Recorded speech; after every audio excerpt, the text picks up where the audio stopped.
What Myles Garrett did with the helmet is like the equivalent of like spitting on someone. Like growing up, that was one thing you didn't do. Like my dad always told me, you don't spit and you don't kick. Myles Garrett is going to get suspended. I don't know how long, but 10 times out of 10, he's gonna get suspended because they're gonna make an example out of him. What's good, y'all? I know it's been a minute since I made a video. I've had a lot going on with Marcus and training him and getting him ready for college and stuff, and I just haven't had time because I've been focused on him because they didn't give him his 5th year back for football. So I've just been busy.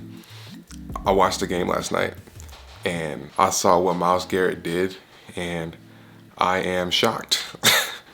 I can't lie, I am shocked. Now, after seeing the fight and then realizing like damn man, he made a mistake. He made a really bad mistake. I did not put Myles Garrett in this box of like being this bad person. If you watch Myles Garrett or have been following Myles Garrett, you can tell from the outside looking in, at least, because I don't know him.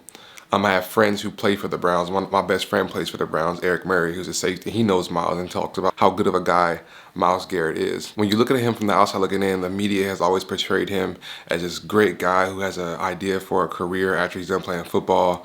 He loves anime. He's really quiet, kind of introverted guy, and just handles his business. And he made a really bad mistake yesterday. You know, playing football, like I played high school, Pop Warner, Division I football, drafted to the NFL. You know, I've been in lots of fights. You know what I'm saying? Like, I fought Jarvis Landry at practice when I was in Miami. I fought plenty of people at practice all the time. I've never fought in a game. But when you fight in football, it's an emotional thing. Every single time it's high competition. You're usually fighting somebody who you're competing against. It's never most of the time where like you're in a locker room and you're going through something and you go out there and you fight like it's a brawl or something. And when you fight in football, 10 times out of 10, the first thing you go for is the helmet. If you watch Myles Garrett and Mason Rudolph when they first start, Mason Rudolph grabs his helmet. That's the first thing he does, because like for some reason when you fight in football, that's the first thing you do. You grab the face mask and you rip the helmet off. Now what Myles messed up is he used his helmet to hit this man, and he should have not done that. Like, I've never seen that before. Like, you've seen, like, if you watch plenty of fights, like some of the classic fights, like Cortland Finnegan and Andre Johnson, like when they fought, the first thing they did was try to punch each other. Cortland Finnegan grabbed his helmet, threw his helmet off, and then Andre Johnson got Cortland Finnegan's helmet off, and he started just going ham on him and started punching him in the head. Now that's like perfectly normal to me. Like, okay, these guys are pissed off, they're competing against each other. Cortland Finnegan presses him and pushes him and hits him in the face. He gets mad and they start fighting. This reminds me of somebody else who had like a good year and made a mistake and people start putting him in this box, but it wasn't as bad as Myles Garrett. So it was Philip Lindsay. My brother played for Colorado, the Colorado Buffaloes, and he played with Philip Lindsay. Philip Lindsay was running the ball or something and he was getting into a scuffle. Yes, baby. My daughter's here. Look at you. Wow, eat your cereal, okay? Okay. He was scuffling with this guy on the floor, and then Philip punched the guy in the stomach on the ground. And people start saying, like, your career is over, because he was balling his rookie year. Like, his career is over. It's going down the drain. I'm just like, bro, like, what? Let me see one of y'all go out there, these fans who always talking, you know what word I want to say, and let me see y'all go out there and see these guys and do what these guys do and bust their ass every practice, every day, doing it all damn day, meetings, all this stuff, and you don't get emotional and make a mistake. Now, I'm not condoning what Myles Garrett did is okay. It's really bad, but I'm defending him in the fact that he is not this bad, terrible guy. And I feel like most people on the outside know that just from the things that he's shown us. You know what I'm saying? Like, there's other issues like, you know, with Antonio Brown and stuff like that I think is way worse than this. You know what I'm saying? He made a mistake, a really bad mistake. Then there's different fights like Odell and Josh Norman. Like, they had some beef off the field from talking trash, and Odell wanted him all game. Like, that's something that's different. It's like, okay, like, I get it, you're emotional, like there's a bunch of ego in the way, and you know, things can get carried away, but that's the kind of thing I think you shouldn't do. Like, to me personally, the Odell and the Josh Norman fight is worse because that wasn't handled on the field. That was just like all media stuff and then ego and stuff getting in the way, and they're taking it on each other on the field all game, and it cost him the game.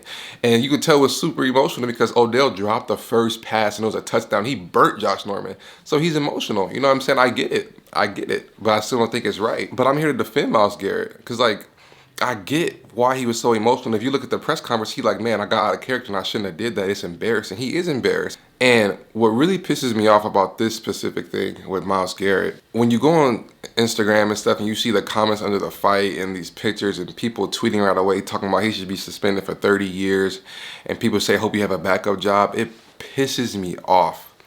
And this is why.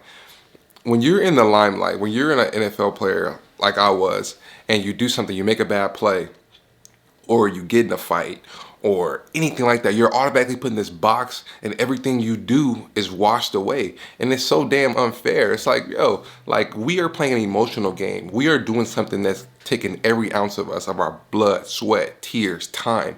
So when you invest your time and your heart into this thing, it's more emotional than you have 10 other guys on the field who are depending on you to win and do your job.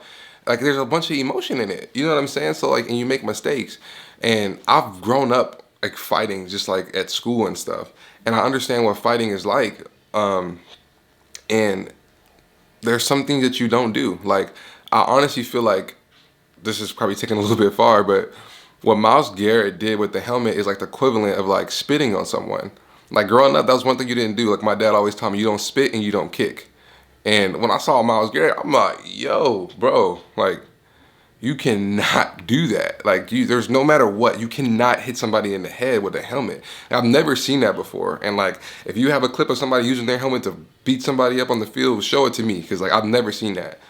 I don't know, man. It's just super annoying to read the comments and, you know, being in those shoes and understanding like what it's like, you know, to fight and on the field. It's just annoying. And, you know, people saying his career is over, hope you have a backup job and all this stuff. It really pisses me off. And I feel bad for Myles Garrett because I know he's embarrassed. I know that he made a mistake. And I know that he knows he made a mistake right when he did it.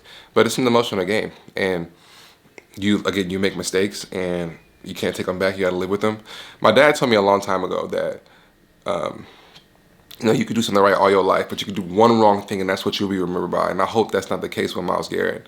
For some people, that's happened to a lot of people, man, like in the NFL or any sports in general. And I think for me, you know, kids who watch this and football players or any athlete who watch this, like you have to be able to control your emotions. That is one of the biggest parts of playing sports.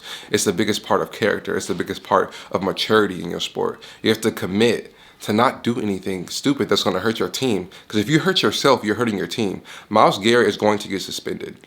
I don't know how long, but 10 times out of 10, he's going to get suspended because they're going to make an example out of him. Because once somebody sees that, you know, kids and everybody thinks it's going to be okay to do something like that because people look up to Myles Garrett. You know what I'm saying? Like, he was a first-round pick, super lovable guy, watches anime. A lot of kids watch anime. You know what I'm saying? So he made a decision that's going to impact a lot of people. So the NFL is going to make an example out of him, but it does not make him this bad guy. So those are just my thoughts on it because it was like, when I saw it, I was like, damn, like I've never seen anything like this in all my years playing ball. So if y'all watching this, man, make smart decisions and control your emotions. And that starts like off the field first and it'll transfer onto the field. Because it's important, because you will be remembered by not the things that you say, but the things that you do.